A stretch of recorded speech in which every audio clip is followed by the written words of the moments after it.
అందరికీ నమస్కారం. Welcome to Bharati TV. నిజంగా విద్య వ్యాపారమైందా అంటే అవుననే మాటలే వినిపిస్తున్నాయి. నిజంగా అధికార పార్టీ ఎమ్మెల్యే కాలేజీలో అరాచకం దారుణం. ఏపీలో కూటమి ప్రభుత్వం అధికారంలోకి వచ్చి 100 రోజులు అవుతుంది. ఎన్నికల ప్రక్రియలో చంద్రబాబు, పవన్ కళ్యాణ్ ఇద్దరు వైసీపీ మంత్రులు, ఎమ్మెల్యేలు చేసిన అవినీతి, జగన్ ప్రభుత్వంలో జరిగిన అరాచకాలు హైలైట్ చేస్తూ ప్రచారం చేస్తున్నారు. తాము అధికారంలోకి వస్తే నీతివంతమైన పాలన అందిస్తామని కూడా పవన్ కళ్యాణ్ చాలా గొప్పగా చెప్పారు. కానీ ఇప్పుడు కూటమి ప్రభుత్వంలో కొందరు ఎమ్మెల్యేల పనితీరు వల్ల మొత్తం ప్రభుత్వానికి చెడ్డ పేరు వచ్చేస్తుంది. మరి ముఖ్యంగా తెలుగుదేశం పార్టీకి చెందిన ఒక ఎమ్మెల్యే గెలిచిన వారం రోజుల నుంచే వసూళ్లకు గేట్లు ఎత్తేసిన పరిస్థితి. ఇప్పుడు తన సొంత కాలేజీలో విద్యార్థులను ఫీజులు కట్టాలని ఒత్తిడి చేసి వేధించడంతో పాటు వాళ్ళకి భోజనం కూడా పెట్టకుండా అరాచకాలకు పాల్పడుతున్న పరిస్థితి. దీనిపై భారతీ టీవీ ఎక్స్క్లూజివ్ స్టోరీ మీకోసం. ఎప్పుడో జమానా కాలంలో తెలుగుదేశం పార్టీ నుంచి పోటీ చేసి ఓడిపోయిన ఆ నేతకు ఈసారి దక్షిణ కోస్తాలో ఓ నియోజకవర్గం నుంచి చంద్రబాబు సీట్ ఇచ్చారు. నిజానికి ఆయనకు సీటు ఇవ్వాలని ఇవ్వలేదు.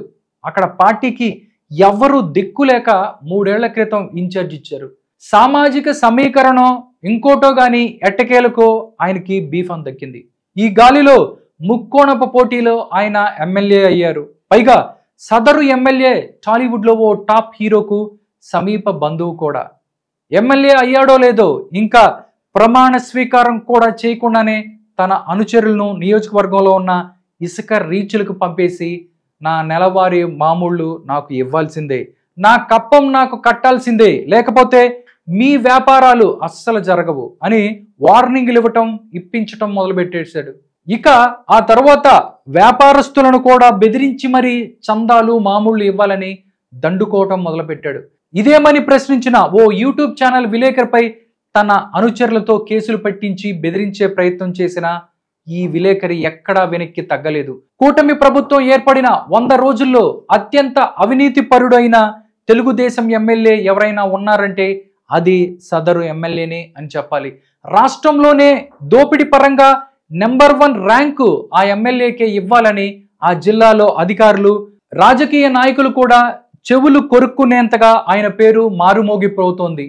ఈ అరాచకాలు చాలవు అన్నట్టుగా ఇప్పుడు సదరు ఎమ్మెల్యే మరింత దారుణ అరాచకాలకు దిగినట్టు టాక్.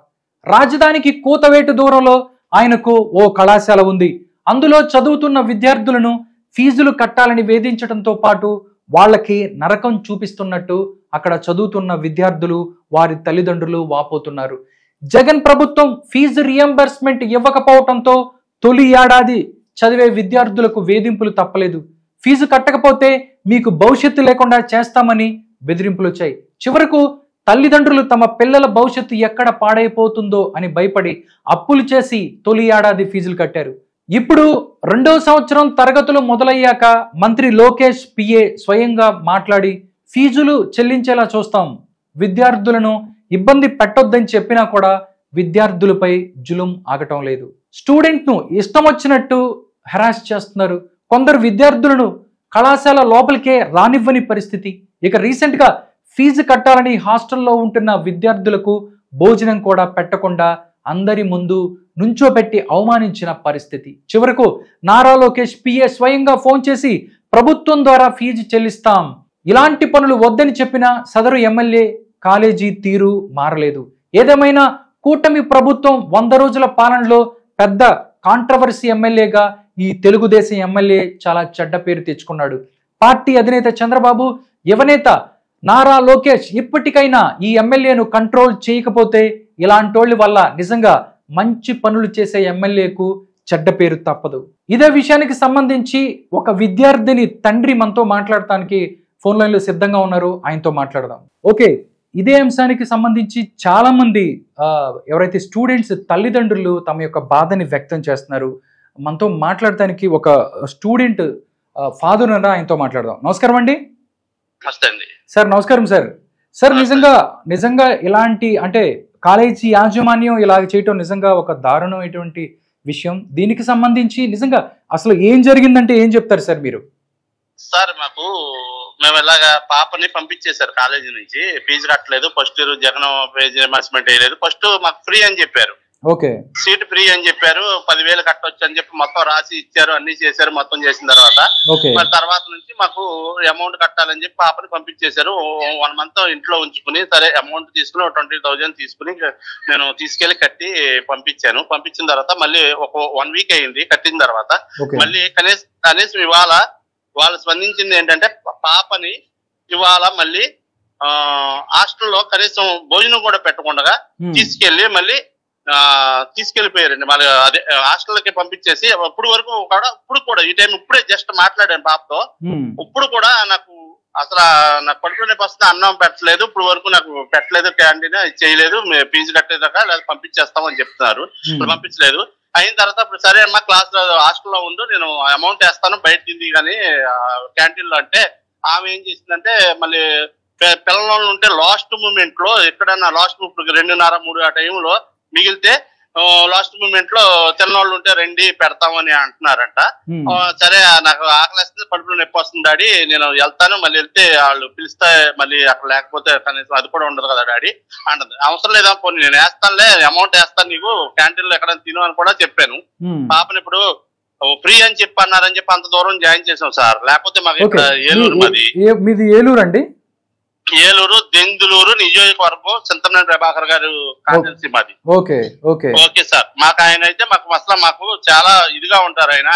ఆయన దాకా మేము వెళ్ళలేదు సార్. మేము ఇప్పుడు వరకు ఆయన చెప్పలేదు. మేము సరే మాకు తెలిసిన ఆయన ఉన్నారు నారా లోకేష్ గారు, ఆల్రెడీ మాట్లాడారంట కదండి. నారా లోకేష్ గారు వాళ్ళకి మాట్లాడారు, ప్రాబ్లం ఉంటే చెప్పాము. ప్రాబ్లము మా బామ్మర్ది ఆయన ఉన్నాడు, అక్కడ ఉంటాడు ఆయన మూర్తి, ఆయన ఉంటాడు. ఆయన చెప్తే ఇలాగ మామయ్య ఇది పరిస్థితి అని చెప్పింది పాప. చెప్తే ఆయన ఏం చేశాడంటే వెంటనే చేస్తే స్పందించాడు. ఆయన స్పందించి వెంటనే ఆయన పిఏతో ఫోన్ చేపించి చేస్తే సరే వెళ్ళండి అమ్మా అని చెప్పారు. అక్కడికి వెళ్ళిన తర్వాత మళ్ళీ మీరు ఫోన్ చేపిస్తారు, మేము ఎలాగే చెప్తాము, మేము అని చెప్తాము, మీరు వచ్చిన తర్వాత మేము ఎలా కుదరదో రాదు అని చెప్తాము, మీరు ఎన్ని అంతా రాజకీయం అండి అలాగే ఎలాగండి అది రకరకాలుగా మాట్లాడారు. నేను వెళ్ళి మాట్లాడేది సార్, అంతా జరిగింది ఈ విషయం. అది పాపనైతే ఇప్పుడైతే చాలా ఇబ్బంది పెట్టారు. ఇప్పుడు కూడా అన్నం పెట్టలేదు సార్, కనీసం అంటే అన్నం పెట్టలా. ఇప్పుడు కూడా అన్నం పెట్టలేదు. పాప క్లాస్ కి వెళ్తుంది, ఇప్పుడు కూడా అన్నం పెట్టలేదు సార్. అంటే పేరెంట్ ఎంతమంది అంటే ఇలాగే చాలా మంది విద్యార్థులు చాలా మంది నాలాంటి వాళ్ళు చాలా మంది ఉన్నారు, ఇబ్బంది పెడుతున్నారు.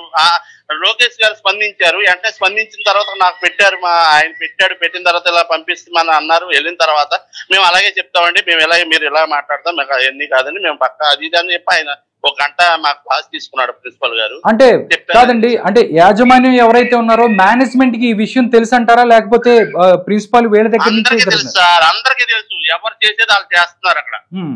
మాకు ఇప్పుడు ఉన్నారు, వేరే ఉన్నారు, నరసింహ సార్ అని ఎవరో ఉన్నారు అక్కడ. ఆయన చూసి మీరు కుదరదు, మీరు వెళ్ళిపోమంటున్నారంట. హాస్టల్ వార్డెన్ తానే మీరు కట్టొద్దు, అసలు మీరు వెళ్ళిపోండి, ఇంటికి వెళ్ళిపోండి అని చెప్తున్నారంట వాళ్ళు.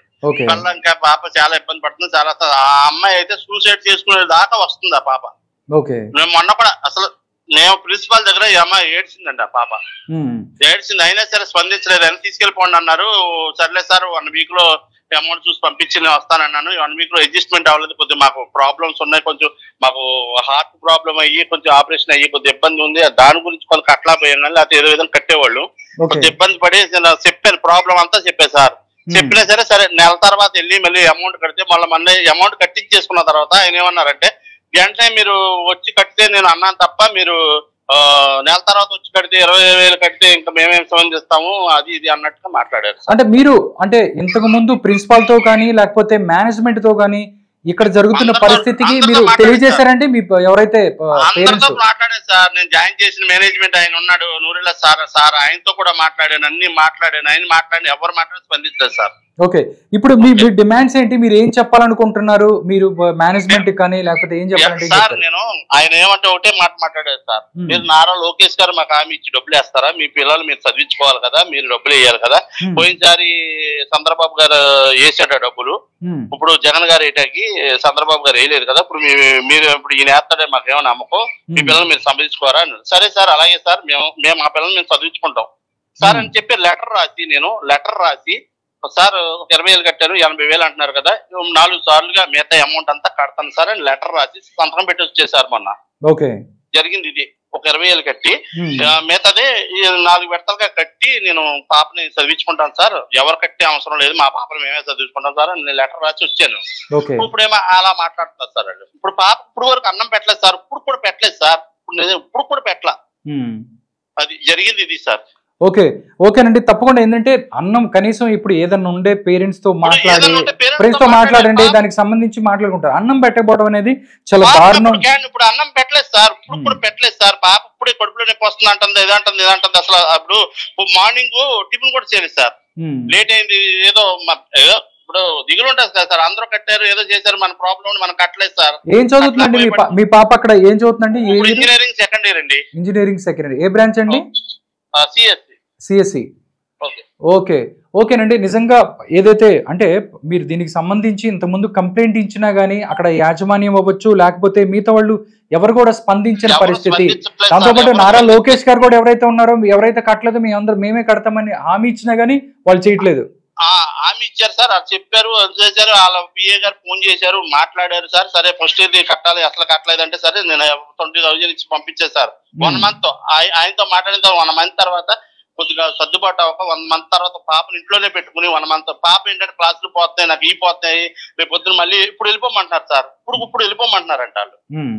ఇప్పుడు వెళ్ళిపోమంటుంటే వాళ్ళు నాకు క్లాసులు పోతాయి కదా సార్, అసలు నేను 4 నుంచి పోనీ నాకు ఏం పోతాయి కదా సార్, ఏం చేయమంటారని అడుగుతున్నా సరే వాళ్ళు స్పందించట్లేదు. మీరు అమౌంట్ కట్టాలి, అమౌంట్ కట్టకపోతే కుదరదు అంటున్నారు సార్. అంటే విద్య వ్యాపారమైంది అని చెప్పి మనం మాట్లాడుకుంటూ ఉంటాం కానీ కనీసం ఇంతలా హింసించడం అనేది ఎక్కడ చూడలేదండి.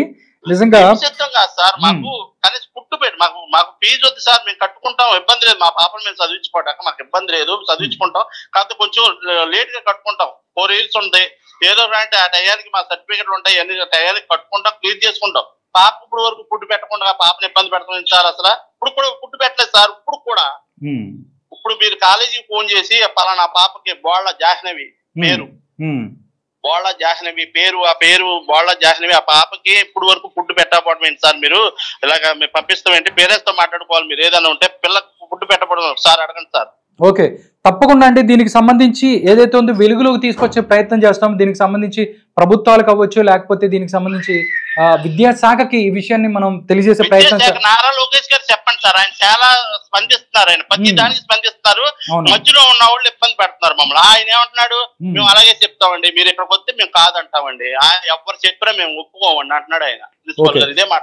నిజంగా దీని ఏదైతే యాజమాన్యం మీద కఠిన చర్యలు తీసుకోవాలి, దానికి సంబంధించి కూడా మనం దీన్ని ముందుకు తీసుకెళ్లే ప్రయత్నం చేద్దాం. నారా లోకేష్ గారిని ఒక్కసారి స్పందించమని చెప్పండి సార్. ఆయన ఎమ్మెల్యే గారు కూడా, ఆ ఊరు ఎమ్మెల్యే గారు కూడా, ఆ చైర్మన్ గారు కూడా సిరాల ఎమ్మెల్యే గారు, మద్దుకూరి మాలకొండయ్య సిరాల ఎమ్మెల్యే గారు. ఏంటంటే మనం మాట్లాడకూడదు కానీ అధికార పార్టీ ఎమ్మెల్యే అయినప్పటికీ కూడా ఆయన ఇలాంటి చేయడం ఆయన మరి ఆయన దాకా వెళ్ళిందో లేదో మాకు తెలియదు సార్.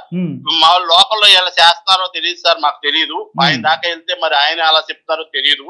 పిల్లల్ని మళ్ళీ పుట్టు ఇప్పటికీ పెట్టలేదు సార్. నేను 10 సార్లు చెప్తా, ఇప్పుడే ఫోన్ చేసి డాడీ నా కడుపులో నొప్పి వస్తుంది సార్ అంటుంది. చాలా దారుణం అండి, నొప్పి వస్తుంది సార్, చాలా దారుణంగా కడుపులో నొప్పి వస్తుంది. ఇప్పుడు పుట్టి పెట్టకుండా పంపించేశారు, నన్ను పైకి పంపించారు, పుట్టి పెట్టలేదు నాకు. సరే ఏదైనా ఉంటే నీతో మాట్లాడుకోవాలి, నాకు ఫుడ్ పెట్టలేదు, పొద్దు నుంచి మార్నింగ్ కూడా టిఫిన్ చేయలేదు, కొంచెం లేట్ గా లేచాను, టిఫిన్ అయిపోయింది 7:30కి, టిఫిన్ క్లోజ్ చేసేస్తారు సార్. 8ంటికి లేచింది పాప. సరే క్లోజ్ అయిపోయింది, ఫోన్ లేదు, ఇప్పుడు కడుపులో నొప్పి వస్తుంది, పిలుస్తారేమో అని చెప్పి క్లాస్కి వెళ్తాను. నువ్వు అన్నా నేను అమౌంట్ వేస్తానమ్మా, క్యాంటీన్కి వెళ్ళి ఏదో ఒకటి తిను అంటే, సరే అయితే నేను క్లాస్కి వెళ్ళిపోతానులే, మళ్ళీ వాళ్ళు పిలిస్తే మళ్ళీ ఆ టైంలో మనం అక్కడ ఉండకపోతే లేమనుకుంటారు కదా, వెళ్ళిపోతానని చెప్పి కూడా చెప్పింది సార్ మా పాప. జరిగింది ఇది. ఇప్పుడే మీ ఫోన్ ముందు కాల్ మాట్లాడేది అదే సార్. ఓకే ప్రకాష్ గారు, నిజంగా అక్కడ జరుగుతున్న ఏదైతే దారుణాలు ఉన్నాయో దానికి సంబంధించి పిల్లల్ని ఏ విధంగా హింసిస్తున్నారు విషయాలన్నీ ఫోన్ లైన్ లోకి వచ్చి తెలియజేశారు. తప్పకుండా దీనికి సంబంధించి దీన్ని మాకు సార్ మా ఫీజు మేము కట్టుకోవాలి, మా పిల్లల్ని మేము పెంచుకోవాలి, మా పిల్లల్ని మేము చదివించుకోవాలి సార్. మేము మా బాధ్యత మాకు ఉంది. కానీ వాళ్ళు వేస్తారు వీళ్ళేస్తారని అదే ప్రిన్సిపాల్ గారు అదే అన్నారు, వాళ్ళు వేస్తారు వీళ్ళేస్తారని చెప్పి అనుకుంటే పోయినసారి లాస్ట్ ఇయర్ చంద్రబాబు నాయుడు గారు వేసారా, వేయలేదు కదా, కాలేజీలకు వేయలేదు. ఇప్పుడు మరి ఈయన వేస్తాడేంటి, జగన్ వేస్తాడేంటి, వేయడు కదా, ఎందుకు వేస్తారు, మీరు మీ పిల్లల్ని మీరు చదివించుకోవాలని చాలా లాజికల్ అడిగారు సార్. గంట క్లాస్ స్పీకర్ నాకు. అయినా సార్ నేను అన్నా సార్, నేను ఈ అమౌంట్ పంపించిన తర్వాత లెటర్ రాసి 4 సార్లుగా మిగతా అమౌంట్ అంతా కట్టుకుంటాను సార్, పిల్లల్ని ఇబ్బంది పెట్టొద్దు, పిల్లల్ని కొంచెం చూడండి సార్ అని చెప్తే ఇప్పుడు కూడా అసలు ఇప్పుడు హాస్టల్ నుంచి ఖాళీ చేసి వెళ్ళిపోమని చెప్తున్నారు సార్. ఇప్పుడు కూడా వెళ్ళిపోమని చెప్పి అంటున్నారట, వెళ్ళిపోమంటారట. ఓకే, రాజకీయాలకు పిల్లలు బలవుతున్న పరిస్థితి నిజంగా చాలా హేమైన చర్య. చాలా బలవుతున్నారు.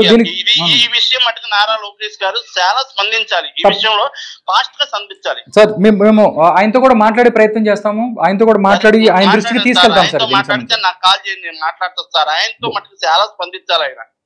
ఓకే తప్పకుండా ప్రకాష్ గారు, థ్యాంక్ యూ సో మచ్. మీరు ఫోన్ లైన్ లోకి వచ్చి మీ యొక్క రెస్పాన్స్ తెలియజేశారు, థ్యాంక్స్ సో మచ్. విద్యని వ్యాపారంగా చూస్తున్న ఇలాంటి ఎమ్మెల్యేలు ఉంటే ప్రజలు తమ యొక్క ఓటు హక్కుతో బుద్ధి చెప్పే ప్రమాదం ఉంది. ఎందుకంటే మీరు మీ ఇష్టం వచ్చినట్టు చేస్తే ప్రజలు వీటన్నిటిని కూడా గమనిస్తూ ఉంటారు. అధికారం ఉంది కదా అని చెప్పి చదువులతో పిల్లల యొక్క జీవితాలతో ఆడుకుంటే మాత్రం ప్రజల దృష్టిలో మీరు చెడ్డవాళ్ళుగా మిగిలిపోతారు.